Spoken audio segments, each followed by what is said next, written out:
बिस्मिल्लाहिर्रहमानिर्रहीम। चलिए आज फिर हम एक ऐसी हकीकत सुनने जा रहे हैं जो दिल को रोशनी देती है और सोच को बदल देती है। तो वीडियो को लाइक करें, शेयर करें और चैनल को सब्सक्राइब करना बिल्कुल मत भूलिएगा। चलिए वीडियो का आगाज करते हैं।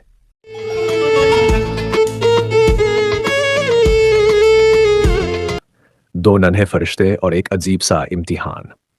मदीना की गलियां उस दिन कुछ अजीब सी थीं। हवा में एक खामोशी थी, जैसे किसी राज ने शहर को अपने दामन में छुपा लिया हो।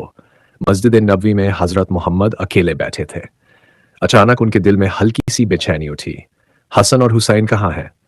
ये दोनों उनके जिगर के टुकड़े थे। उन्हें देखकर उनकी थकान मिट जाती, मुस्कान लौट आती। लेकिन आज दिल में एक अजीब सा सन्नाटा था। गुमशुदगी का रहस्य। कुछ ही देर में सहाबा अंदर आए। हजरत मोहम्मद ने फरमाया, जाओ मेरे दोनों लाडलों को ढूंढ कर लाओ।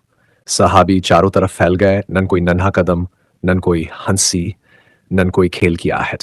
दिल की धड़कनें बढ़ती जा रही थीं। अचानक एक सहाबी तेजी से दौड़ता हुआ आया। या रसूल, मुझे लगता है हसन और हुसैन किले की पिछली तरफ चले गए हैं। हजरत मोहम्मद तुरंत उठ खड़े हुए। ये वही किला था जहां कभी दुश्मनों ने छिपकर हमला किया था। चेहरे पर सब्र था, पर दिल में एक छुपा हुआ डर, जैसे कोई अनजाना सस्पेंस सामने खड़ा हो। जाल, याल या कोई खेल।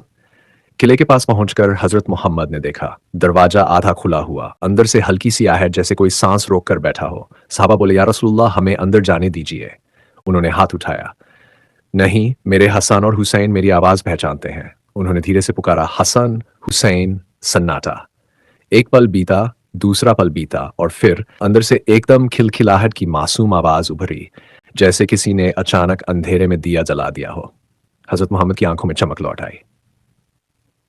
अंदर सरप्राइज, वो धीरे से अंदर गए, और जो मंजर सामने था उसने उनके होंठों पर मुस्कान बिखेर दी। दो नन्हे बच्चे, इमाम हसन और इमाम हुसैन, एक बड़े से कपड़े को ओढ़कर छिपे बैठे थे, जैसे दो छोटे फरिश्ते किसी राज में छुपे हों। हजरत मोहम्मद मुस्कुराकर बोले, ये क्या शरारत है मेरे बादशाहों। कपड़े के नीचे से दोनों की दबती हंसी। नाना जान, हम आपको डराना चाहते थे, लेकिन आप तो डरते ही नहीं। हजरत मोहम्मद जोर से हंस पड़े।